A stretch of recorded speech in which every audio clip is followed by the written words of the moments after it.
Andrew. Join me on his amazing show and share it with all your friends.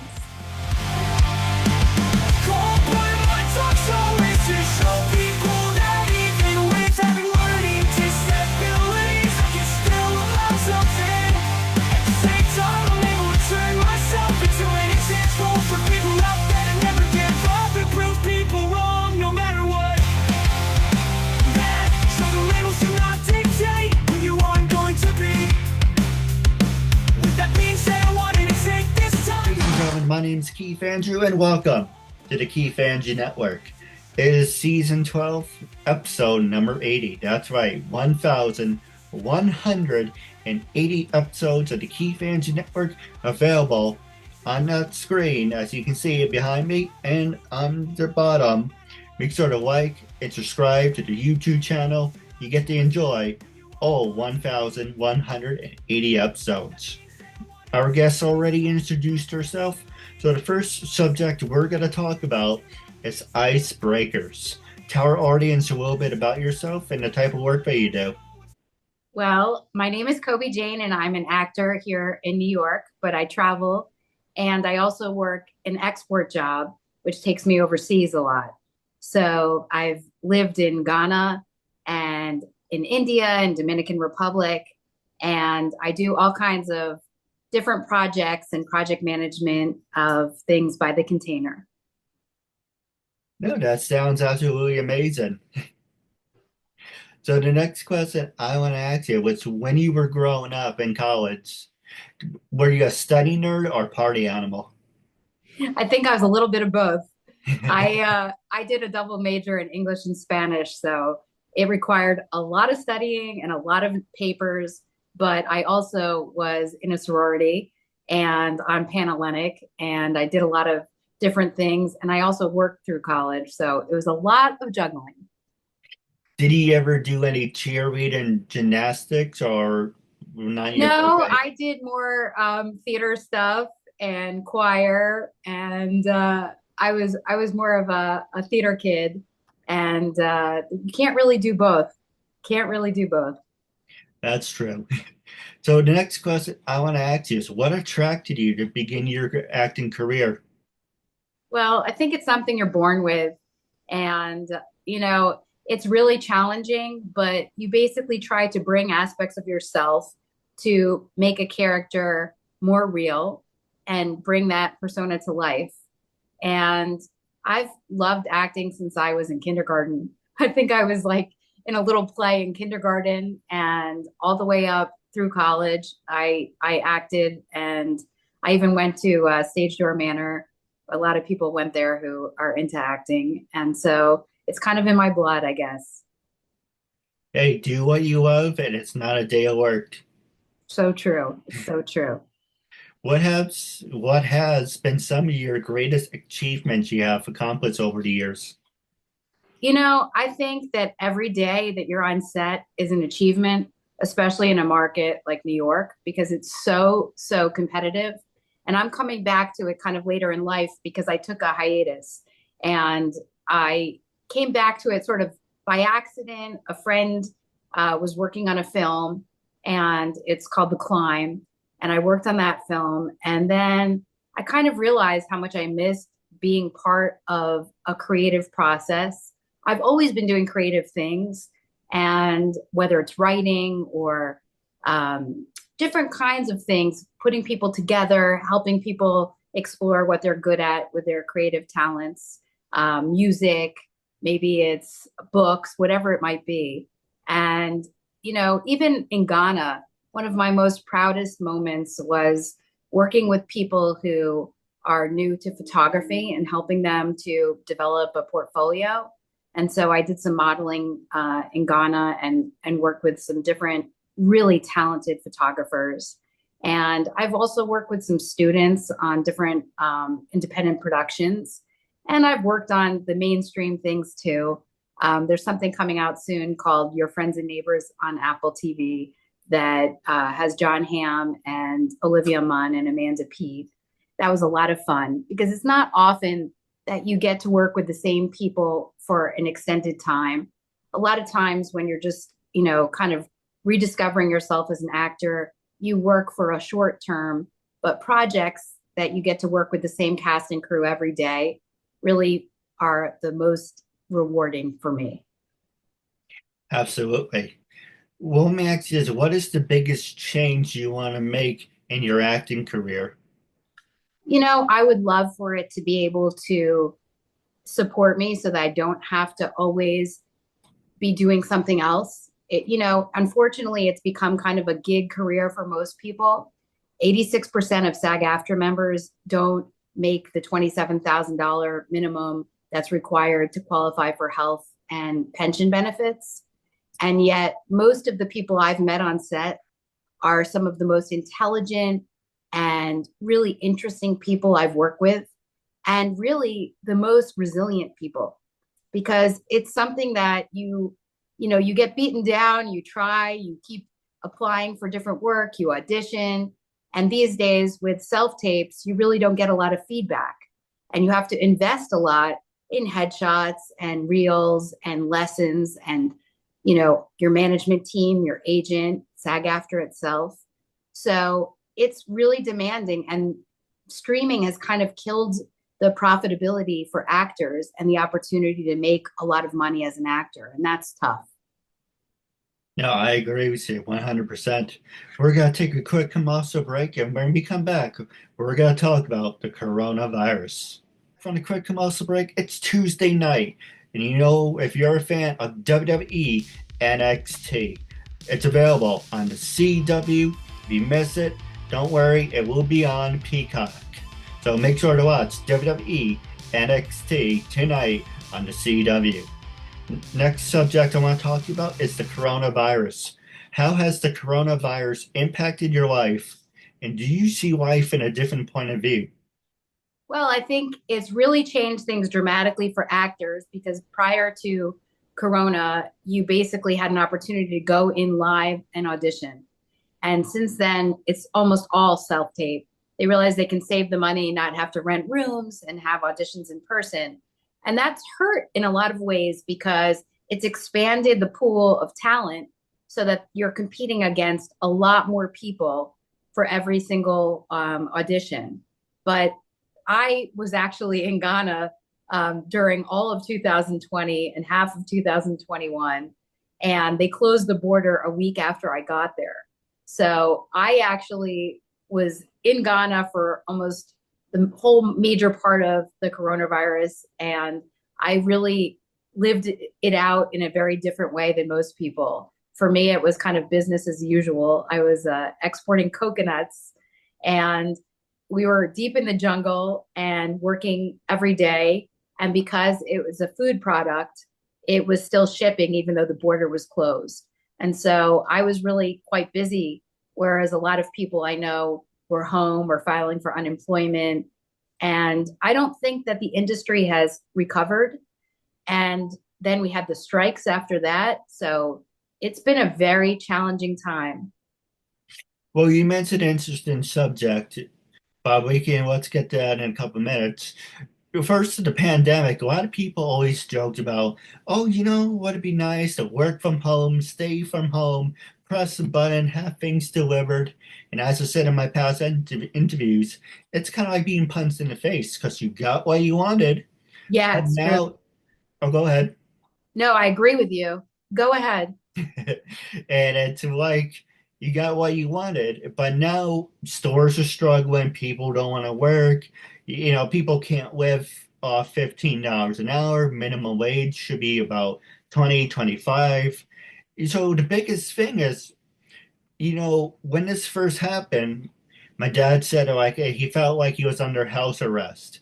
You can go outside, but he couldn't go anywhere. Now things are getting better with the vaccines and everything, knock on wood. Even though there are rumors of another breakout coming from China, they really need to get their shit together on that to stop making stuff in freaking labs. Yeah. But as long as you're vaccinated, get a flu shot, things will be fine. But it's kind of like coronavirus took a big jump on us for 5 years, and going back to normal, we're slowly crawling our way back to normal, but it isn't going to be completely normal as it once was. Do No, you I agree? think this is the new normal. And, you know, while there's some interesting developments in having things delivered and having that opportunity, I believe the human connection is really essential. And I mean, I lost my grandfather during COVID times. They say to COVID, but frankly, I don't really think that was it. I think he kind of gave up because he was living in an assisted living kind of senior community, and he was isolated from everyone. And that was his lifeline. And I think that people need human connection. And a lot of the business strategies that involve AI and that have changed to become more efficient are really not helpful in terms of the human connection. And I think that the best we can do for people is to meet them where they are and ask people, you know, what is your big dream? And what is it that you'd like to achieve in life? And try and figure out who do you know or how can you support that person to achieve that? Because if people just get stuck just trying to survive instead of thriving, then really we suffer. And the creatives in the community are what make it colorful and different and special. And I feel like a disproportionate number of creative people have been suffering since COVID hit.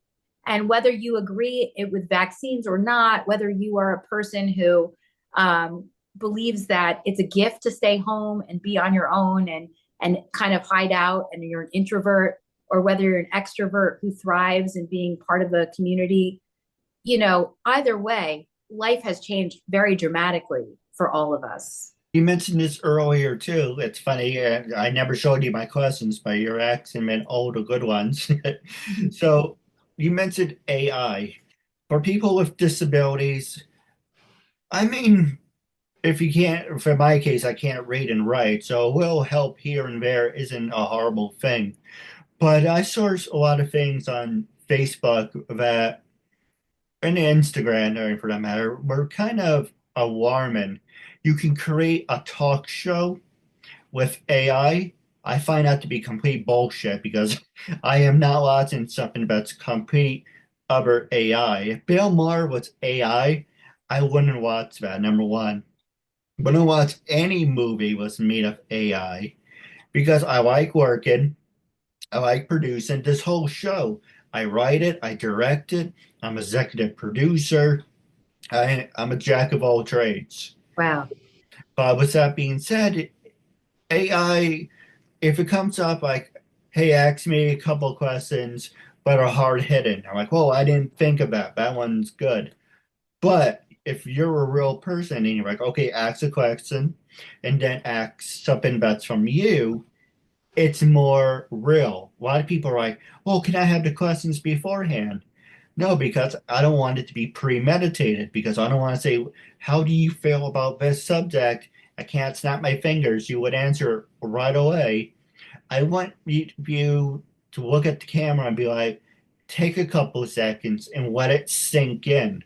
Because if you know the questions beforehand, it's for like, you have prep time. You're like, yeah, yeah, I know what to do. But it's that wow factor of saying, I got you. Or, that question takes me back. I didn't really think you were going to ask me that. Not saying anything underhanded. It's just you want to have that real factor in there, if that makes any sense. Of And course. so with AI, do you think it's getting out of hand? I do. And I think that it has its advantages. For example, I would like to see our union looking at AI as a tool for violations because now they can make a digital replica without actually scanning you. I mean, if you actually talk and are in enough productions, you know, you've seen it with Robin Williams. His daughter was suing because she felt that the use of his name and likeness and voice was not in keeping with what he would have wanted if he were still alive.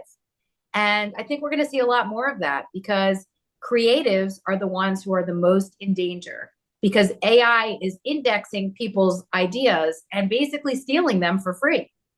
And in a science perspective, I think it's helpful because you have people who are doing research in labs all across the world. And I'd love to see what kind of developments in terms of treating diseases or helping people, like you said, who can't read and write. I mean, there's some very innovative uses of AI in glasses for people who are blind so that it can articulate for them what is in front of them and what's around them. And I think those kinds of uses of AI are innovative. Yet, when you have those installed into a pair of glasses, for example, is the original scientist who came up with this technology going to be compensated or not? So I think that we have to be very careful. And I believe that eventually we will have certain directors who just refuse to use AI. And maybe it will be like organic, where you might say a product is 60% organic or 80% organic, or maybe we'll have a disclaimer. This movie is 100% AI free, it's human only. And maybe we will say that in the interest of protecting animals or something like this, we've decided that all the animals will be filmed with the help of AI or something like this. I mean, there are good uses, but I think it needs far more regulation than we have right now. And we have to protect people's creative capital. No, you're absolutely. I'm a big fan of Dumbo. I like the Dumbo pyramid. I'm not saying do that with real elephants because that's a horrible idea, but that's where the AI comes in. It's like, okay, it's cartoony. That's another thing I want to say. When it comes to people like you, me, absolutely not. It should be against the war to use somebody's likeness or add things that they don't say. However, if it's a fictional character, like a cartoon character, then that's different because it's cartoons. But there I is, still think it's dangerous. I mean, to yes, be honest with you, because, people are signing on when you agree to let a child or an adult watch a cartoon, there are cartoons for adults too. You're coming to see a specific type of humor. For example, if you're watching South Park, that's a very different kind of humor than if you're watching a children's cartoon or, any kind of Marvel, cartoons. And when people come in, they're expecting something to be true to that character. Those human nuances that you bring to a performance as a voiceover actor, those carry on to those cartoons. So if they can use AI and adapt cartoons and adapt my voice or your voice or whoever, it really affects the quality of the product when it's finished. I can duplicate your voice, for example, but it's not going to have your personality. right. And that's what people are going to discover the hard way if we don't get ahead of it, because I feel like the advances in AI are happening at lightning speed, and our government and our unions are just not equipped to keep up.